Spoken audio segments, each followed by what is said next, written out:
On this episode, we're creating a new series called Break the Brand. So in this series, we will show you how we break down your favorite brands and what worked and what didn't. Alright, so bakit break the brand? So this is also connected sa From Within, wherein that we break down each campaign ng isang brand from the product hanggang sa i-drill down natin hanggang sa sales. Yeah, and then so ang main collection that we want to highlight this week is DBTK x H&M.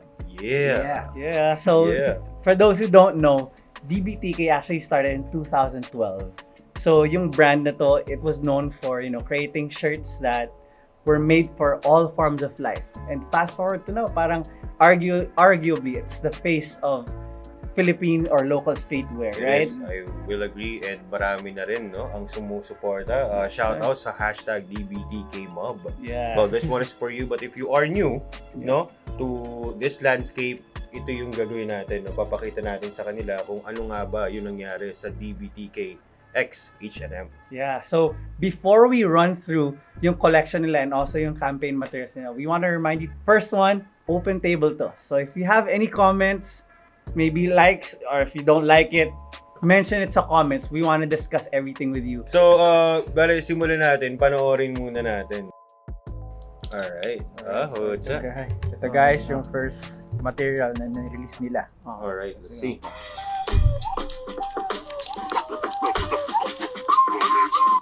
So that's the teaser. So sige, start mo na siya. Same one. This is the other one. Ito mga pang high fashion kung Motion graphics. ayun lang isa. What's this? No, store visit yan. Oh, okay. So this is where we...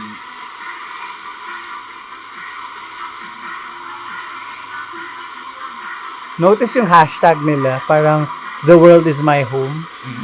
So, consider natin yun. Kasi Medyo mahaba pa. Medyo...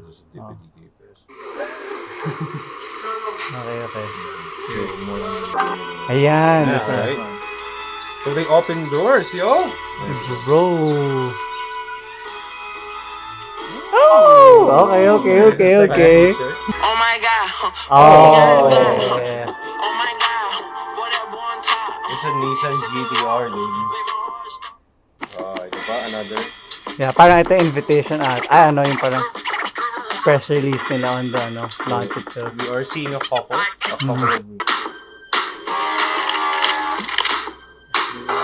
I think part 2 na niya. Parang nag-tap na sila ng athletes. Binig daw natin ito sa mga.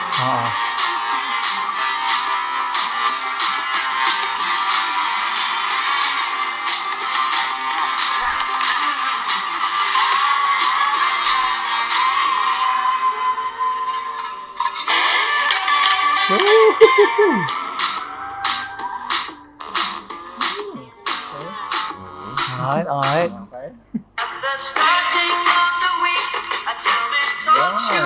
Wow. Grabe yung color grading, Yung tie wrap, Owner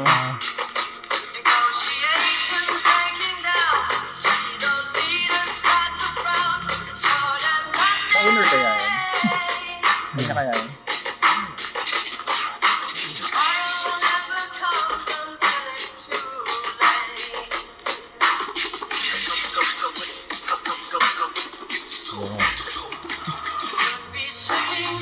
Parang movie na talaga yung production level.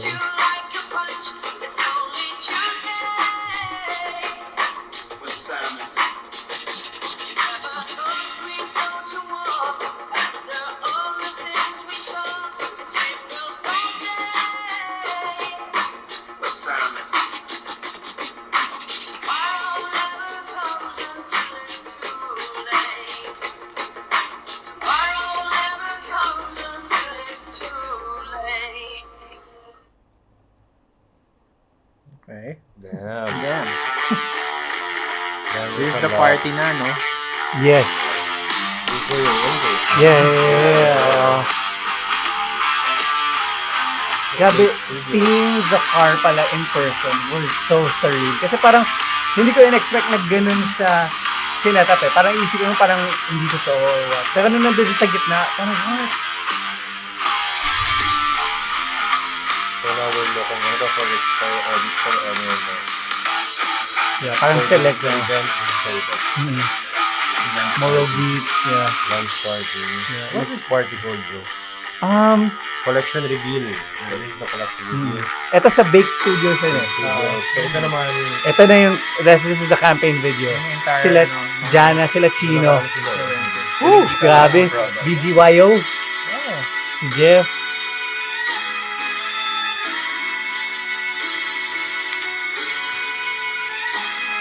Kaya indoors kasi home. Yeah. Kaya puro indoors yung shoot.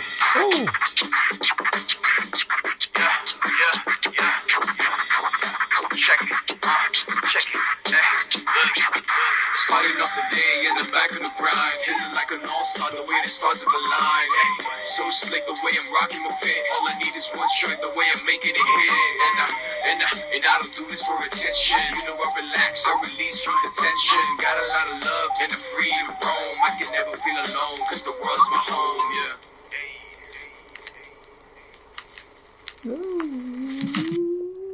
Damn. Yeah.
Yeah, ito. Parang lookbook. Oo. Look, starting off the day in the back of the grind, feeling like an all-star, the way the stars of the line. So slick the way I'm rocking my fit. All I need is one strike, the way I'm making it hit. And I don't do this for attention. You know I relax, I release from the tension. Got a lot of love and the freedom to roam. I can never feel alone, cause the world's my home, yeah. So, tingnan natin, no? Nagsimula siya sa door lang, no? Walang gumagalaw. Nakabukas lang, di ba? Parang may H&M lang. Yeah. What can you say about that video? Feeling ko ako, for me, very intriguing siya sa akin. Kasi wala pang may alam ng collection nun. And no one had the idea of what the hashtag was. So it was showing you na parang, okay, we'll lead you somewhere. So for me, yung sa storytelling aspect, very effective siya as a hook. Yeah. Yun. Ikaw, Rael. So the door na close, parang it's a great way to show a teaser na it invites curiosity. Ang ganun. Tapos yung approach niya is very colorful. Tapos you know that it's DBTK na aesthetic. So yun. In terms of DBTK aesthetic, they're colorful. Yes. Diba? And what makes you think na it's DBTK? Kumbaga from the get-go, pag nakita mo kung malayo, alam mo minsan DBTK na yun with the colors or if it's trendy sometimes, no? For me naman, I think it's an opportunity. They're opening a portal, no? Yun yung pagkakaintindi ko bilang parang portal do na magbubukas sa bagong mundo when it comes to the streetwear culture, the Philippine streetwear culture. And I think Vince and Emil is opening the doors for us, no? Yes. And H&M is like, kumbaga, it's a start. Diba pag papasok ka entrance, di ba parang ganun yung communication sa akin. Ikaw ba? Yeah, I have to agree with you na the doors opens a lot of opportunities na brands na maybe this is the first of many collaborations between international brands and local brands sa streetwear. And maybe it doesn't stop din sa streetwear. Yeah. Yeah. Kasi there is like collaborations with like the local designers here. Yes.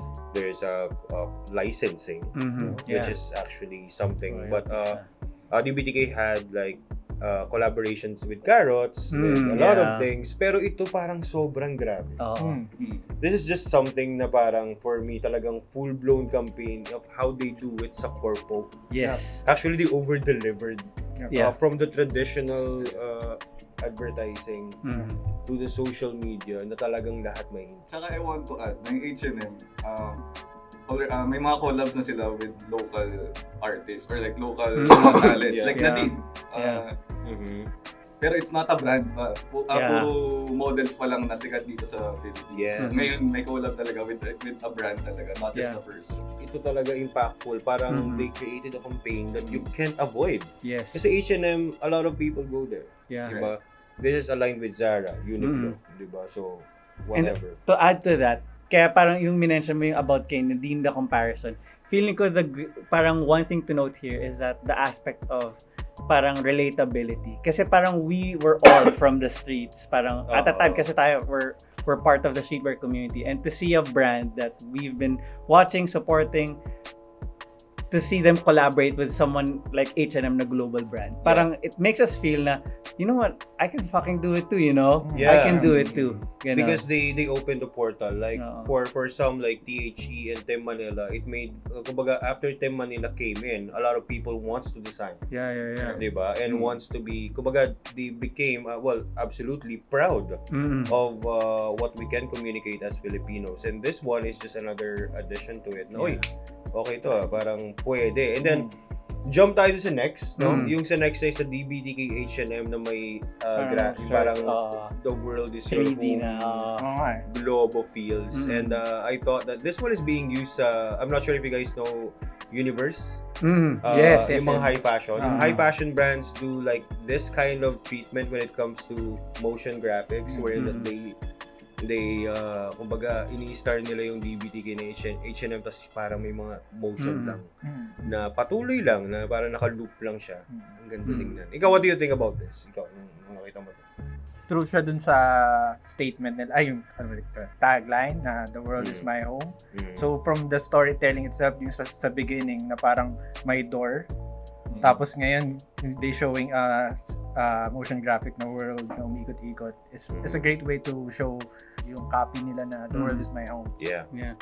Akin, the first thing that went to my mind, kasi yung tagline niya is the world is my home. But if you notice, may 3 globes dun. Para sa akin, parang may subtle message siya na parang the world doesn't pertain to one world. So, it can be your world. Kung ano, whatever you choose to do, whatever you have, kung if you're a brand, parang you can always build something. And I feel like yun yung nakita ko na it's something na that tells you na this is possible for everyone and anyone. And even yung clothes sila, parang it can fit anyone.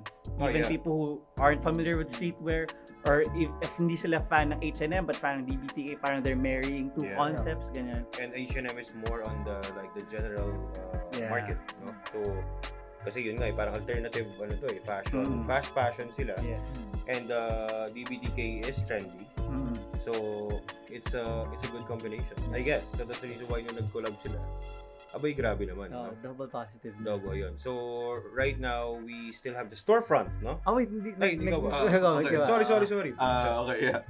I like the way na, yung unang tumatak talaga sa akin is, it's supposed to be a globe, but it's very colorful, no?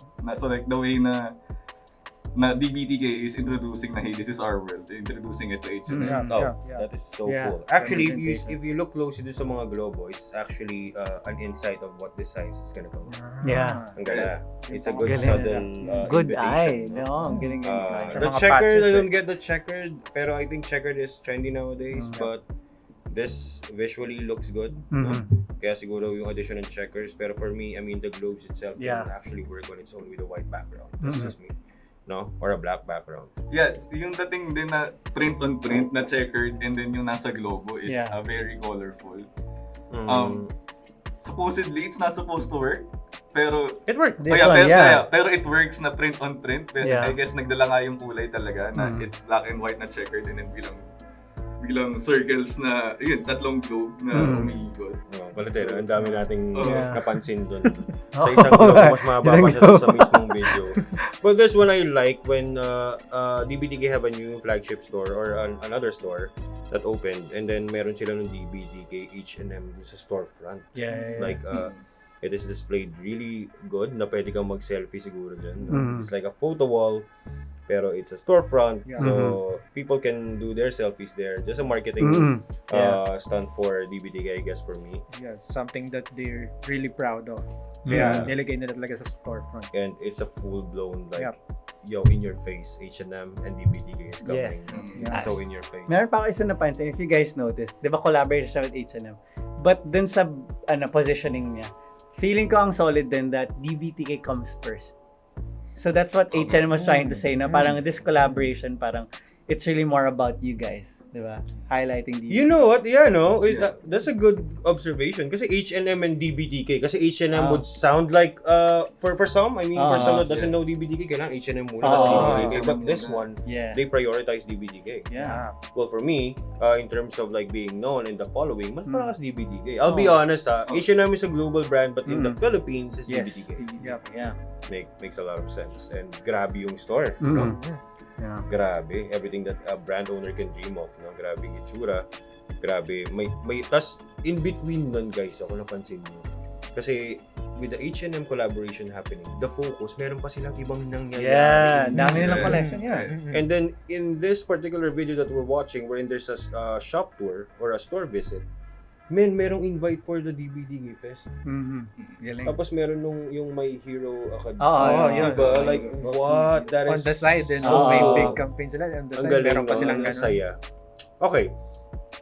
So, we jump on to this one video. This is the second video wherein Vince and Emil opened the door. Yes. Yep. So, okay. It's a new world, motherfucker. Ito na yun to. Yeah. Ayan na. Wallet eh. So, parang sila, this is a persuasion thing for me Yeah. that I noticed. Like, they are walking you through the it. door, Like, yeah. really slow. A Yeah. slow burn.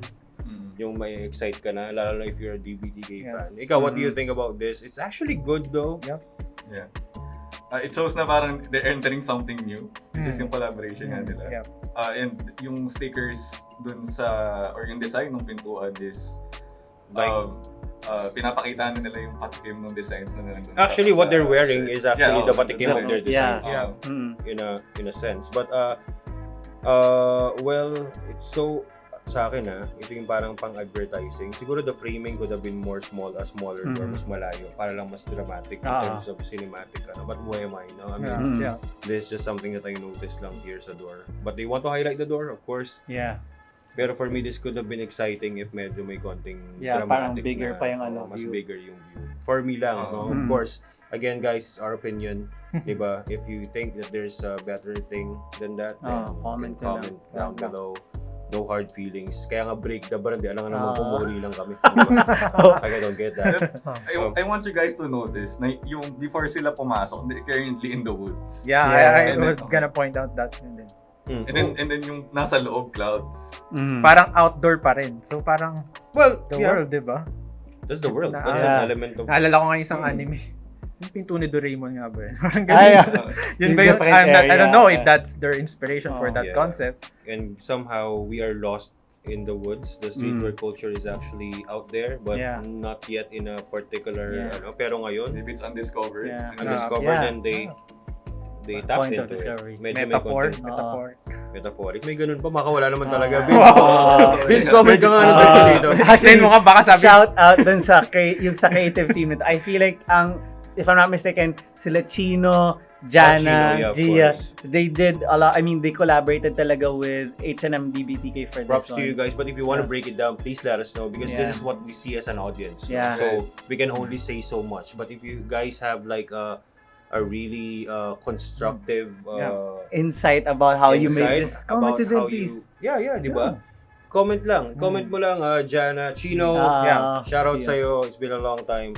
Just napansin nyo, may butterfly na siya na dumapo. So, well, this is like the butterfly effect thing that they have. So, Sorry. Yeah, Go. pero one thing's for sure, it sparks curiosity talaga. Yeah. Feeling ko din yung isang maganda dyan is, di ba, later on the collection, medyo spoiler though, di ba nakita natin, they presented so many influencers or parang partners na creators. But they chose to open the door using the founders and the makers of the brand. It's actually, even in the campaign videos, like Emil and si Vince, Vince is highlighted. Yeah. Like, this is like the hundreds medyo coming in. goosebumps yung ano. This is where I think this is where the Bobby Hundreds influence is Yeah. happening. Kasi Bobby Hundreds is like the face of it, and sometimes they are part of the campaign. Yeah. And this one is kumbaga, I mean, si Vince naman and Emil can be models, pero why are they there? Diba? Yeah. So, magandang ano yan for me. Yeah. Like it's personal. It's Oh, tsaka parang all of the people that they featured kasi parang they're standouts in their specific areas. Yeah. So, parang we have BGYO, yung mga P-pop. We have people like Andrea Brillantes. So, and then you have them.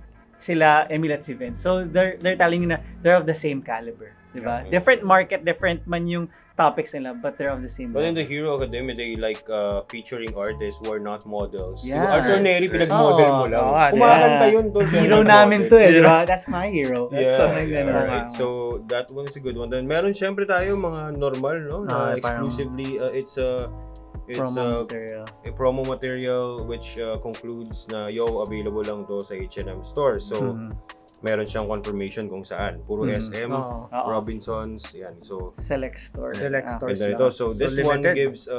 gives an insight for yung tawag dito, anong tawag sa ganun? Yung kumbaga, yung placing to. Where you can get it, yeah. Hindi, kung saan nila kukunin. If you're a reseller or you're simply a fan, well, DBTK is known for having a lot of resellers, which is actually good for the students kasi nakakabuo sila ng baon diba? And ang talino din, imagine nyo, global brands sa H&M, parang super daming retail stores in the Philippines, but they chose to do it in select stores na. Yes. So may ano yan, parang May call to action ka. May call to action, tapos may review din. Kung siguro, I think they studied this in terms of marketing. Yeah. Where will this collection pop out? And if you notice, like Mega Mall, that's QC. Ang daming Robinsons Manila. This one is crowded. Everywhere that there's SM and Robinsons is crowded. But they studied the market there. And this one is surrounded by schools. Yes. This one is surrounded by Mall of Asia. I saw a post nga na I mean, people are lining up. Hindi pa nagbubukas yung store. That's the reason why they did this shit. Tas may update bawat yung store. So mamaya na yun yung after shit ang galing nun. So this one is kind of odd for me. This one actually na-connect ko lang ngayon yung Woods kanina. This might be it dun sa boxingero si Yomir Marcial. No? Yeah. That can be something else where they used a boxer. But I don't see the alignment in terms of what they want to communicate based from the colorful ensembles. Kasi madalas to para syempre. Even the color grading is different We know that this one is created by another filmmaker, I guess, but I just don't see the connection of but this one is an H&M campaign as well. And the world is parang yun nga, the world is your home. I get that. Pero sa akin lang dito ko na lang connect sa Woods na lang. Kaya lang if they gonna connect it to Woods, it should be like the same coloring. At least para lang ma-capture ng audience. But of course, again, opinion. Yeah. I just don't get this. I'm assuming what they were going with was that since yung first teaser nila or yung main one was very colorful and very more into creatives, now that they tried to dabble into like professional athletes, ganun, they wanted to make it into a more serious tone. Kaya ganun yung color grading. And they wanted to showcase na you could actually still use the clothes, you can still support DBTK and H&M even if you're not into the streetwear culture. Parang it's still function over form, parang ganon. So you can still wear the hoodie, it's still for, parang magagamit mo siya for whatever. And why this training boxer? It can be communicated in another way, but why this He's an Olympian, if I'm not mistaken, diba? So feeling ko it's, again, parang representation, na parang, who is this guy, where is he from? So basically parang, he's like us, but he was one of the people that pursued talaga dun sa career niya, and siguro yun yung gusto nila i-communicate na parang anyone in any aspect, anong field man yan, you can relate to DBTK x H&M parang cause it's your home, parang but looking at the yung next campaigns, wala siyang follow-through. Wala siyang follow-through. Yeah. Yun lang naman. Pero kasi this is actually good for me kasi mas personal. Ito, mas ganito akong tao. Pero wala lang nag-continue pa. I mean, yung race car, but that's a racer, di ba? Yeah. Parang ang weird nung... Sana lang mapagpatuloy pa to. I guess if you guys are... I think they're opting for the next... Yeah. In a Christmas season? Yes. I'm not sure. Pero I just don't see this as connected dun sa thing, no? Yeah, yung jump nila from very colorful into biglang seryoso, I guess ayaw nilang malock yung tone nila into very colorful lang. And this proves na okay, you can be a very cheerful person na nagsusuot ng DBTK, and you could also be a very serious type of person na ganyan, since it's very dark. Fierce eh. Very fierce Sa compared bagay, kung yung mga ba namang races. makulay ito, boxing. Tama. It's not gonna work kung ginawa nilang makulay. But I want the treatment here, no? I'll just comment who created this one. I like the treatment. I like how, and then yung mga photos still I like it. But it for me lang, sana may isa pang ganito pa, may ibang entity. Parang na-lost kasi siya sa entire campaign. Yeah. I think tama si Mong when he was mentioning na, I think it was more about highlighting the transition lang. Kasi just like to intro it, maybe start with the colorful and then break it down in the colors and then introduce. Yeah. Binigay na nila sa atin eh. Nagbigay na sila ng malakas sila eh. Diba? Can we just have another clip like this? Isa lang siya eh. Isa lang siya eh. So, medyo odd man out siya sa iba pang releases. Yeah, but of course, no, this is just something that we noticed on the campaign, and that's how we break it. So, whatever. Alright, so we're here naman dun sa pinaka-campaign na nila. No? This is actually a minute or 2 minute long, no? Yeah. Na video. I noticed here, it's a combination of yung colorful, pati editing nila, may parang stop motion na ewan yung frames per niya, no?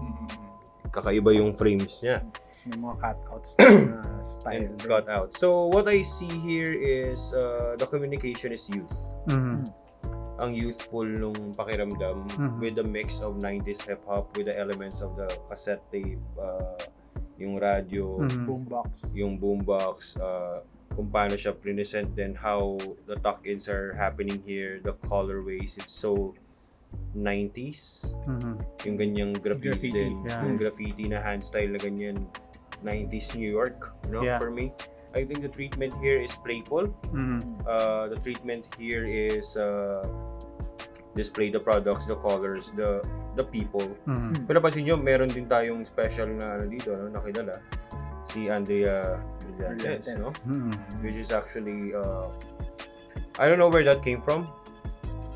In a nutshell, no? Parang parang saan galing si parang the collection can stand alone without her. For me lang but of course it can draw a lot of attention kasi puta, may Andrea Brillantes, di ba? Artista yun. Sino nga yung isa, yung din, may isang model dito na kilala eh. Si Jeff? Si Jeff? Si Jeff, di ba? Parang feeling ko yung models na, if I'm not mistaken, yung mga models na ginamit, besides si Jeff, naka-collaborate ni H&M before. So yung BGYO, yung P-pop group, they're part of it. Si Andrea din, naka-collab ang H&M. So feeling ko doon nila tinay-in. So every Filipino creator wears this, parang gano'n. Is Andrea Brillante a creator or? Content creator. Content creator. Okay, just want to clarify that. Kasi baka may mga hindi rin kami alam. Pero this one actually, for me it speaks youth, it communicates to its customer, to the general market as well. If you are a general audience who just love buying clothes, diba? This one will look good. No? Yeah. Kumbaga, this one looks good at trendy siya for me, no? Lahat yung mga university approach. Yeah. To add to that then, I definitely agree dun sa sinabi mo, bro. Kasi I feel like the entire message was really playful. And I wanted to highlight na from visuals to styling, everything, it was like well done. Parang cohesive talaga siya. So the entire team, creative team, like feeling ko, the visual club did this, like everything, for me, aligned siya. And I also wanted to mention na parang it highlights streetwear kasi in the light na parang it's still for all. Kasi di ba there was a time na parang streetwear was very niche to the point na parang okay, dun sila eh. But how they did it was that there's the fun side of streetwear that people would like to see. Pero it included elements of hip-hop, di ba? They included elements of, let's say, just basic like streetwear with the styling, yung options nila na pinrovide. I think it puts streetwear into like this positive light that can be accepted by all. Designer standpoint, what's your take on the design? I agree, it's trendy, but at the same time, very throwback yung dating nung approach nung video and din yung colors. Tapos yun, very 90s. Tapos yung elements nila ng mga execution dun sa video is yung cut out. Ang awkward lang nung parang napuputol yung ulo. Yung pala napuputol ko. Tapos ayun, tapos parang mga framings na parang, anong tawag doon, yung hindi ko masabing stop motion. Parang yung bawas mga yung frames. frame per second. Parang ganun. Mas mababa yung frame per second. When we talk about the frames per second, of course, you're a filmmaker. What's your take on it? I think yung treatment nila, it speaks na very 90s. Or, nandun yung, hindi siya ganun ka-modern tignan na treatment. So, kalong din pansinin yung sa kulay, na yung from jump pa rin, yung sa previous na may athlete na very serious na very fierce yung dating, and then biglang very colorful ulit yung i-release nila na susunod. Gusto ko lang din i-point out na medyo laki ulit ng jump na from very dark color grading sa previous release, and then ito bilang color. So if you're gonna describe it as colorful, then whoop was this? And then Parang lost talaga yung part na yun. Pero we cannot disagree na maganda yung video na yun, ha? It's just that we don't see the cohesiveness.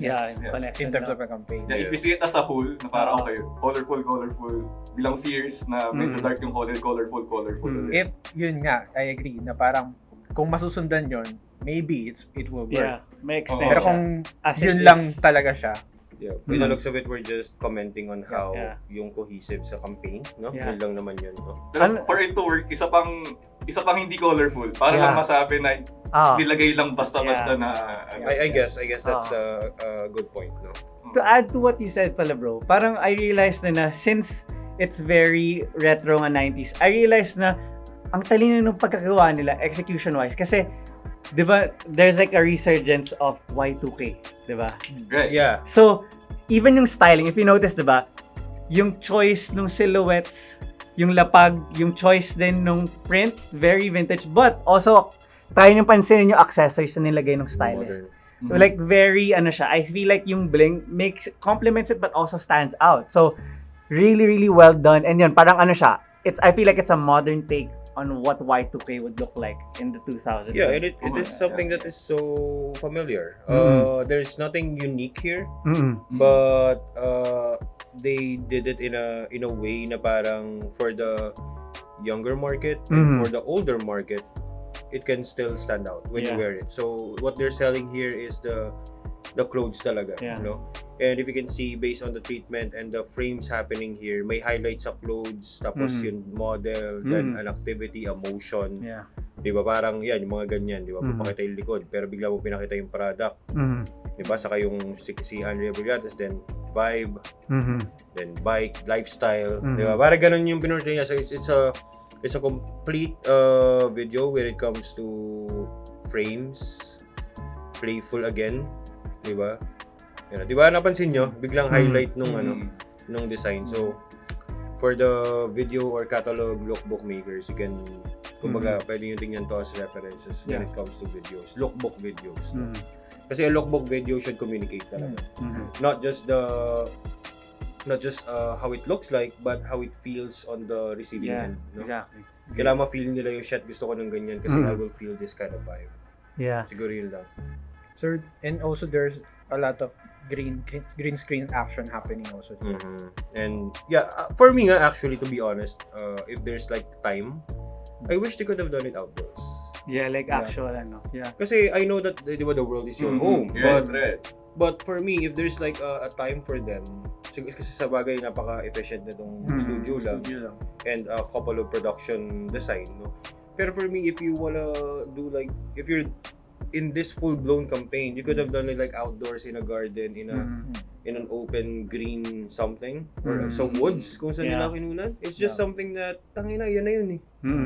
Feeling ko parang, it was a pick your poison setup. Kasi parang, yung ginamit nila na creators, yung mga influencers, they're actually, well-established in their areas. And to be able to put them together in one sequence, parang, they had to sacrifice yung location. Parang, meet in between tayo. Kasi doing a location shoot can be a logistics nightmare. Yes. Diba? So, exactly. I think that's a wise decision on their end. It's just for me, in terms of if there's a way nga lang for me, sabi ko nga, ang ganda rin kung may outdoor eh. Diba? I want you to feel that the world is your home. Yeah. Diba? So parang yun lang naman. Yeah, diba? So, let's jump on to the other one. Ito, DBTK Fest na.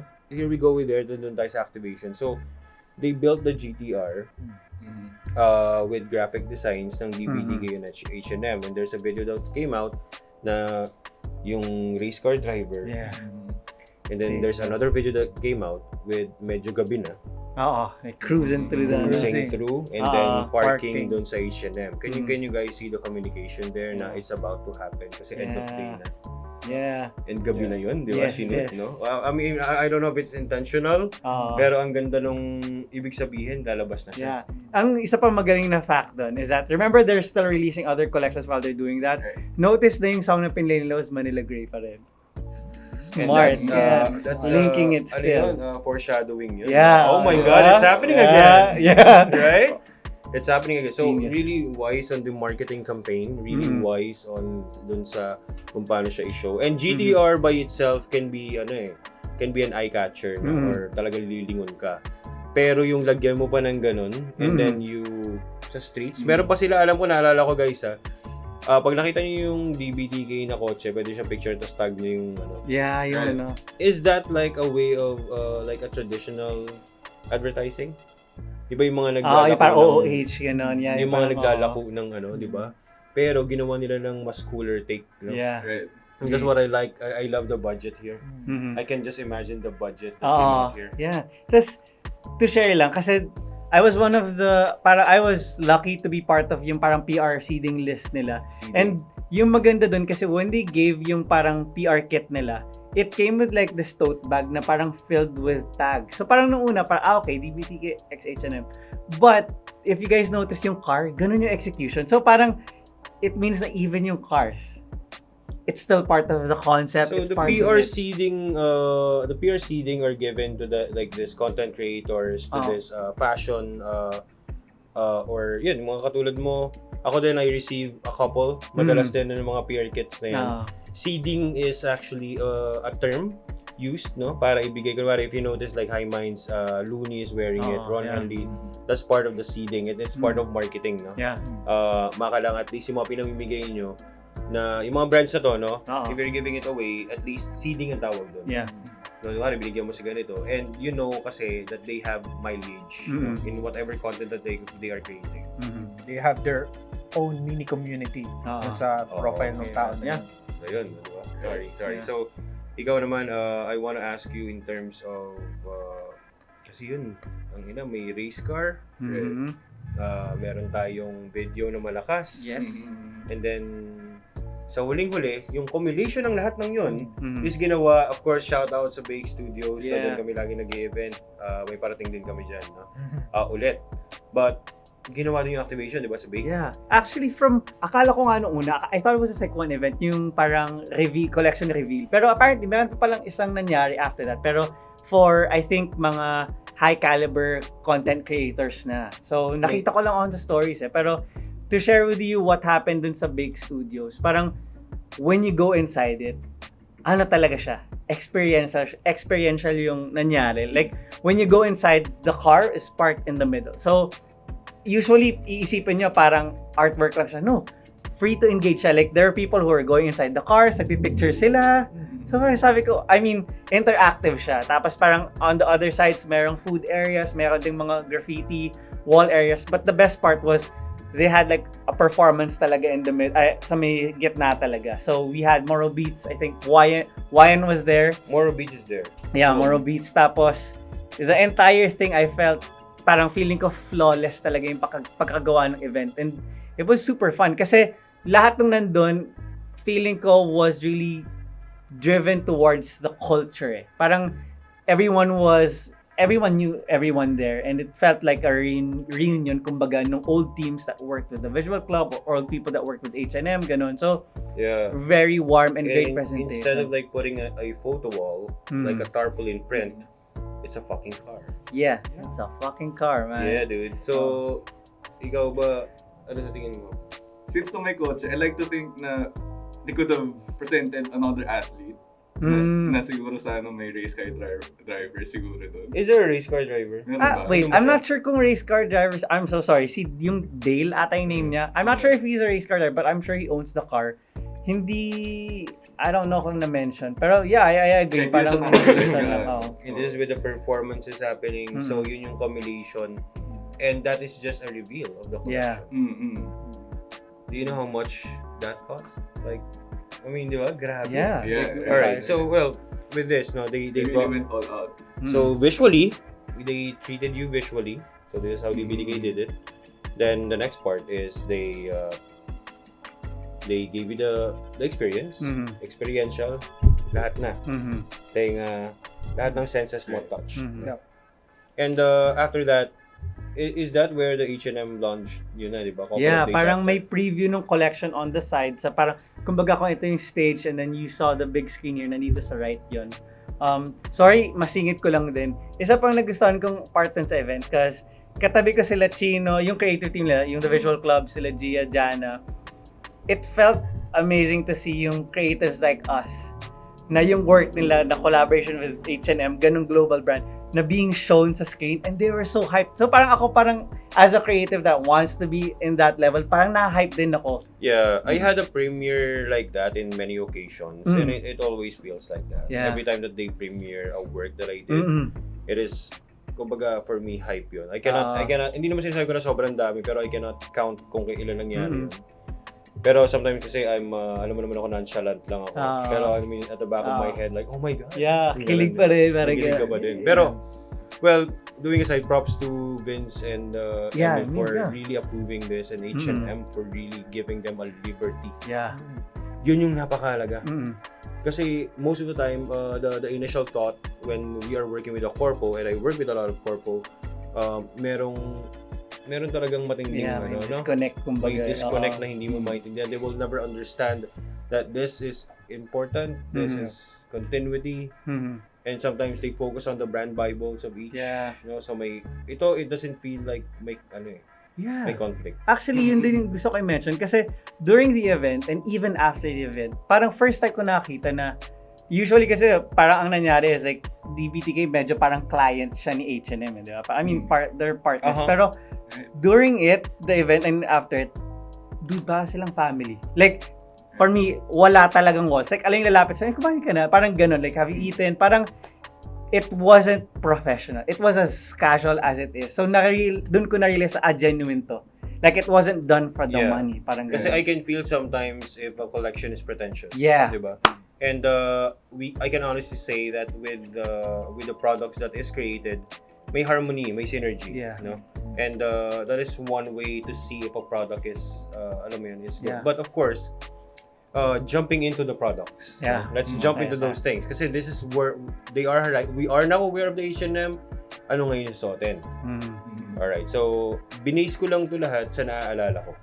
Kasi yun yung nag-ano sa akin. Cream colors, maroon. Yeah, maroon. All this graphics. Yeah.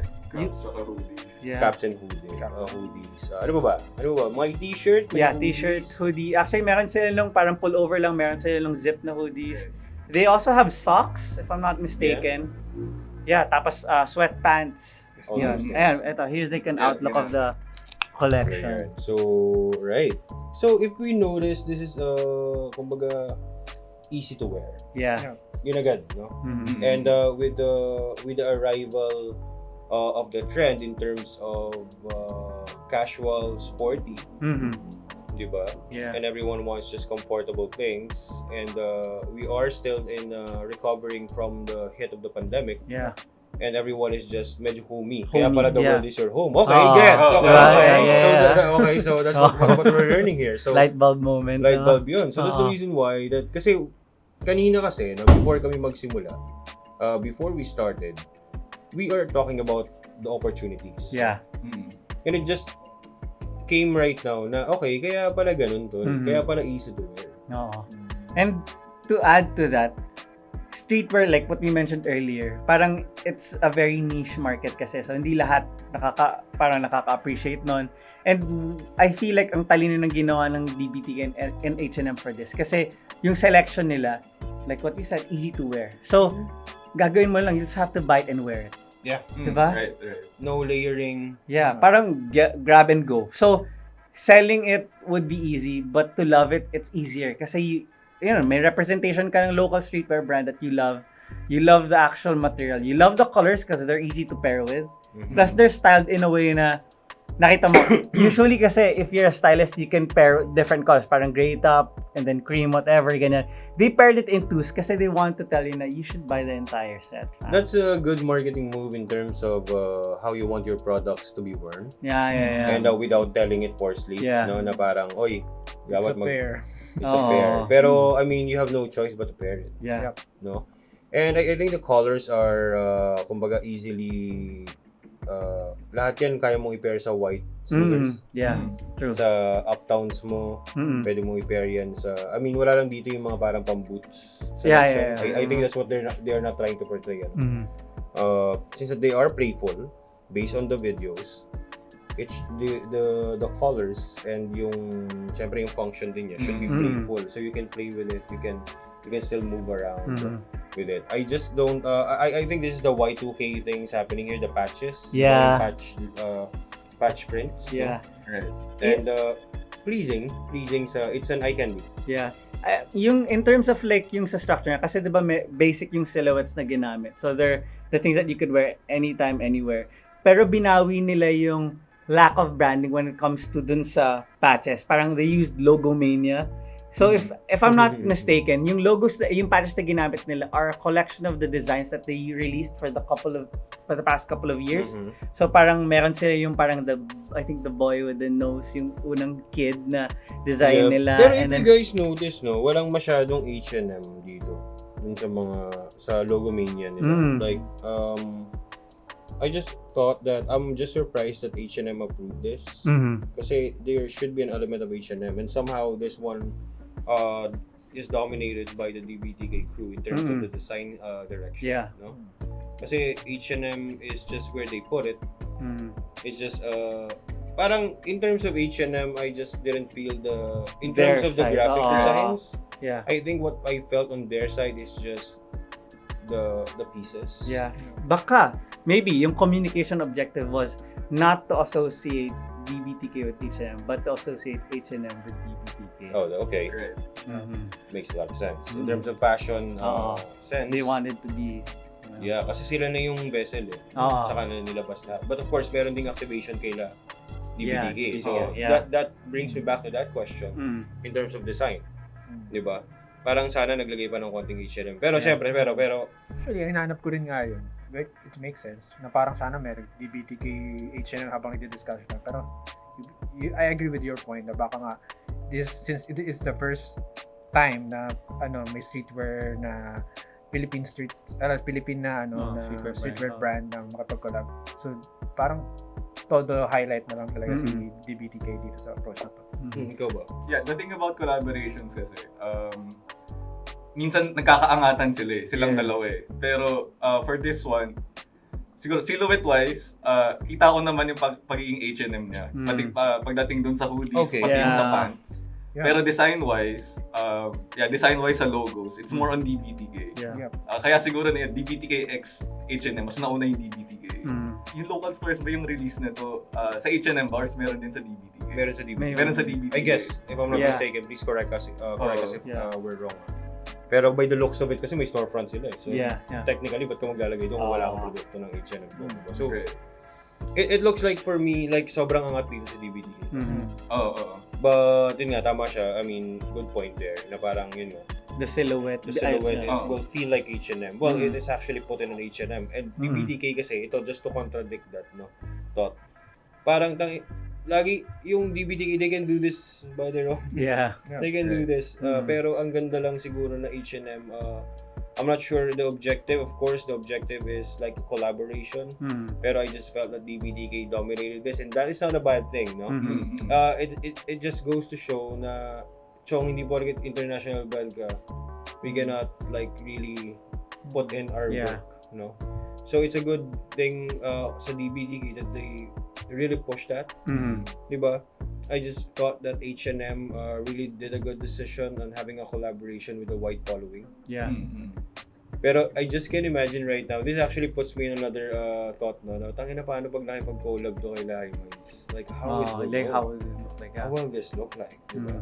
So, yun. Sa H&M kasi, syempre, super recognizable brand. But DBTK put something sa map para mas lumakas din yung mileage nila. So, good thing for both in terms of business. Siyempre, alam na, hindi ko alam kung ano yung mga deal dyan, pero madalas kasi pag collaboration is always 50-50 or 60-40. Yeah. Royalties nila yun, right? Or medyo, yun, may ganong deal din naman. Royalties like H&M will produce. Then there's a percent of it dun sa ano. Tapos yung marketing might be from H&M, di ba?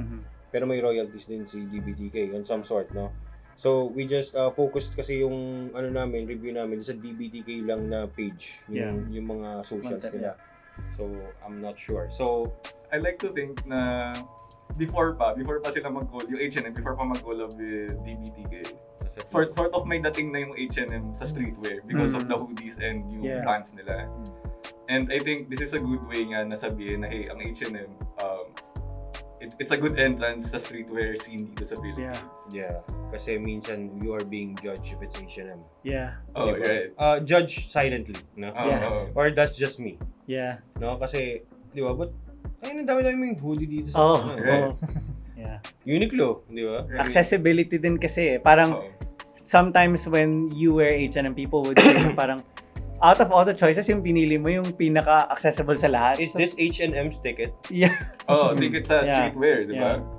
Kasi if you, the next time after yung impression nito, the next time you'll buy a plain H&M shirt or H&M hoodie, may pass ka na pa. Okay. Hindi, nag-collab sila sa DBTK. Welcome ka na sa barbecue party. A good business move for H&M. Yeah. Kasi most of the people right now, konting-konti na lang yung though may heritage wear pa rin, meron pa rin yung mga Japan, ganyan-ganyan. Pero ito yung masses na suotan. Yeah. So, I think that's a good move for H&M in terms of business, DBTK in terms of mileage. Yeah. And now we saw the capacity of how much a presentation can do well. Shoutouts to the Visual Club.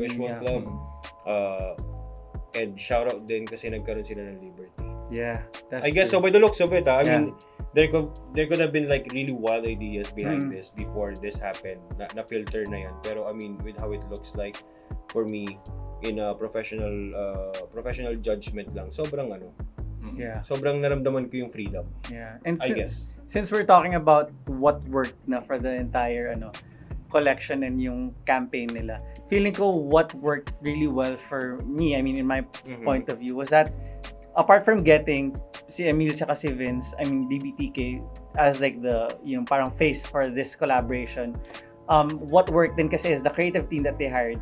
They're actually people that represent the streetwear scene. Like, hindi sila kumuha ng agency that can do the look. They actually got the people that know the look, that are part of that community, and they made it into what it is. It's like they represented a lot of us. Yeah. Parang yun yung feeling. Kasi ako, I could easily say may marami siyang insecure, na it could have been better, ganyan. Pero for me kasi, once our brothers and this culture is sobrang konti natin, sobrang tight-knit natin. So if one of us represents who we are, di ba? Culturally and creatively, I think that's a win for us, for everyone in this community. So yun lang naman lagi. Ako kasi syempre in maturity rin. May ganyan ako dati, di ba? Pero I'll be honest, minsan may dissing shit din ako. Pero when you get older, you get to understand more of the culture. It's actually a win for the creative culture and the streetwear community of the Philippines, diba? Via the visual club. DBTK. Kasi before, if you wear H&M, it may look streetwear, but for a person na talagang aware sa streetwear scene sa Philippines, you can say na that's not really streetwear. You just look na naka-streetwear ka. Yeah. Pero ngayon na nag-collab sila, if you wear H&M na, and then may DBTK, you can really rock the outfit na, hey, you're really wearing streetwear. You're not wearing it just for the gram. Yeah. Na hey, nakasuot ako na mukha akong streetwear enthusiast. Mukha akong gano'n. Pero H&M. So parang, wearing streetwear. Pero ngayon, di ba, may ganung, not to be brand conscious, pero para sa mga taong alam talaga, na you look like you're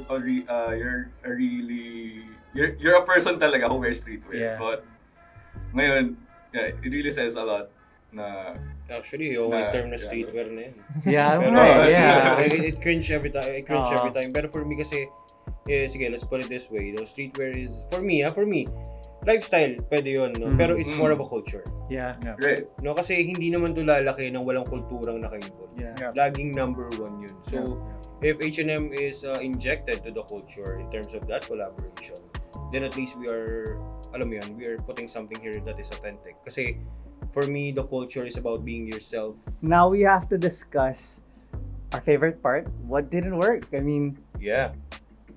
This is just something na, kasi kanina with all the comments, with all our opinions on how it worked, doon naman tayo dun sa what didn't work. yeah, and I just have to mention that it's part of our favorite segments kasi you get to see where we're coming from Parang from different angles kasi syempre we have like a film director, we have a person who's into like art or design, and then we have marketing people, so it's a great mix. So Cool. Luis, do you want to start it? Yeah. Okay. So what didn't work? Definitely may slight inconsistency sa release nila ng content, which is yung medyo fierce na nandun yung boxingero. I think it could have worked better kung na-follow up pa nila yun. Na okay, hindi lang to binato lang sa mix ng content na rin-release na. And this is just part of the campaign part. No? Sa product ba, do you have any insights what didn't work? Product-wise, wala naman. Pero definitely there's an opportunity na mag-release sila ng different silhouette. Pero I'm sort of happy din na they held back kasi baka sumobra na masyado ng pretentious kung mag-release pa sila ng different silhouette. Like siguro tulad ng kimono or something. That's an example lang naman na different silhouette. You know? So yun. Cool. And for me, kanina, based on what I said, no? Kasi guys, na medyo na-cut siya. What, for me, parang tinatry ko ding i-identify after all the breakdowns that we're doing. Kumbaga, sa surface, you can easily tell what didn't work Pero for me, looking, kumbaga, sa depth, no? Nung ginawa ng DBTK and H&M, I just thought na tama, I will agree yung dun sa campaign. Pero in terms of the clothes or the products, which is the main stars of the collection, or yung main star nung collaboration, I guess wala akong makitang no? Wala akong makitang angle for what didn't work. Siguro ang nakikita ko lang is the opportunities after nung nangyaring to, no? Kasi we can easily say that these things will not work or this thing will not kumbaga prosper, no, based from its goal. Pero napansin ko hindi parang feeling ko may isusundot sila So I cannot see anything that didn't work in terms of, pero I just saw a couple of opportunities after this, like doing a follow-up for the video and maybe reconsidering denim or reconsidering the Y2K perspective. Kasi nandun na sila din nandun na sila sa department na yun. Why not take advantage of it? But I'm not sure how you guys will continue from where you started, but I guess the people will definitely support this. I just thought so. On the get-go lang na ikaw ba? First and foremost, congratulations to DBTK and H&M for this collaboration. Sobrang panalo. So for what didn't work, I kinda agree with Luis and kay Mong na there are some parts doon na parang hindi medyo off. Like yung boxingero nga, let's say. Pero there's an opportunity nga na expound pa yon. It's not really that bad, pero if in a general concept, yung campaign nila, parang lost siya. So kung in the future may follow-up na story doon with the same look, it would look seamless na. So na-mention din ni Mong na dun sa collection, they stay true to the look din dun sa silhouettes ni H&M din. Pero I'm kinda, let's say, hindi naman didn't work, but better opportunity to explore din sana if yun nga, yung denim na kung sana na-expound nila yung, kasi denim is also part of the streetwear culture.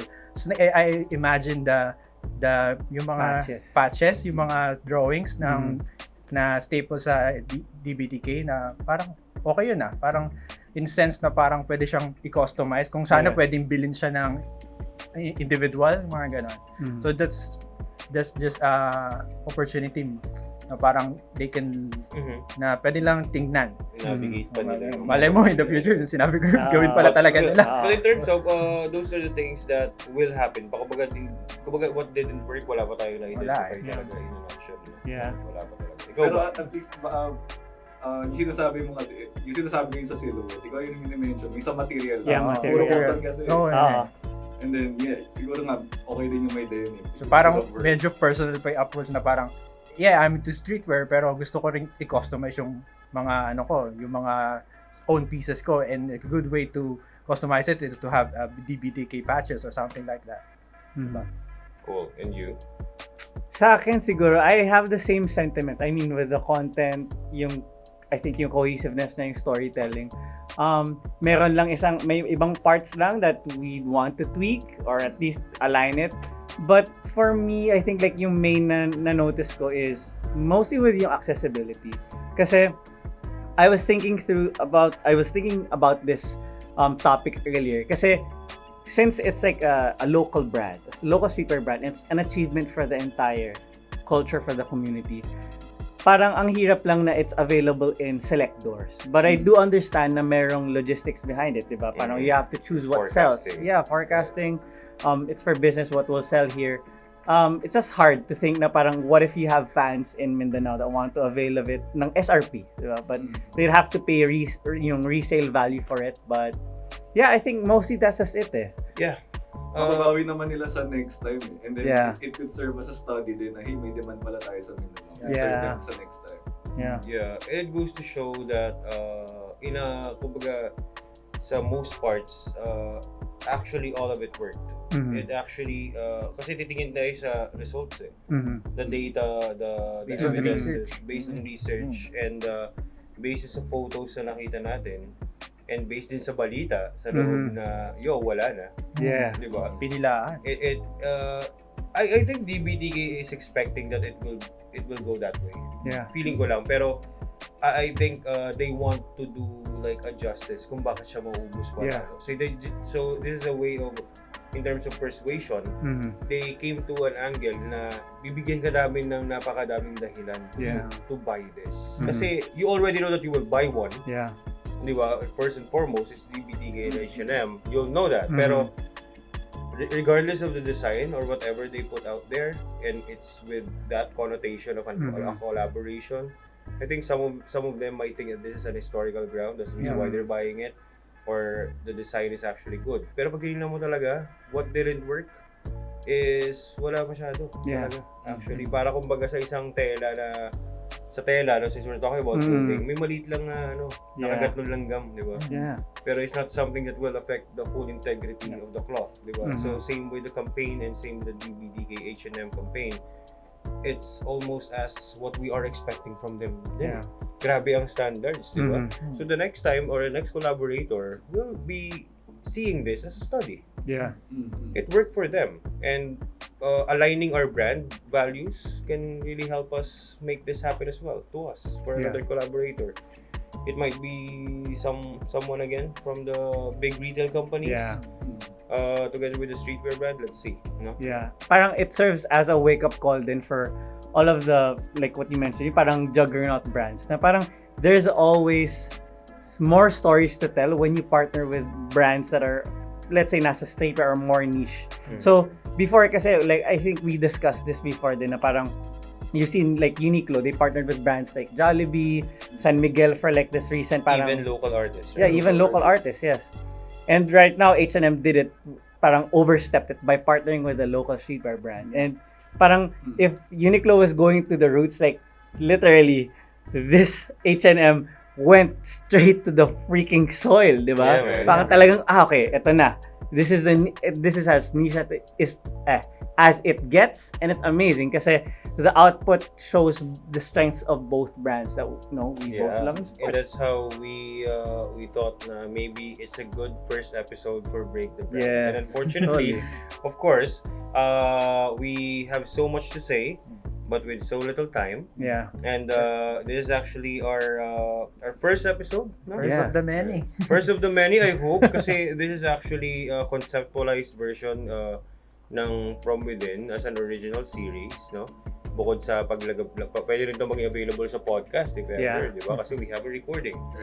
So, ewan ko na lang sa inyo. Pero we just want to thank everyone. Yeah, we do. Yeah. So, but if you are interested, to have this kind of segment and be sponsoring us, for a segment, feel free to give us a call, contact, text, SMS. So, From Within, details mas below. dito, yung details natin, nandyan yan. No? Kung saan man makulagay, nandito pala, no? But yun, so I guess that's it. Watch out for more episodes where this, one of the many that we're doing. So if you have a recommendation pala, sa comment section, if you want us to break the brand, comment nyo lang yan. Yeah, Comment type down. it there. Yes, sir. Okay. Okay. Bye. Sige, bye.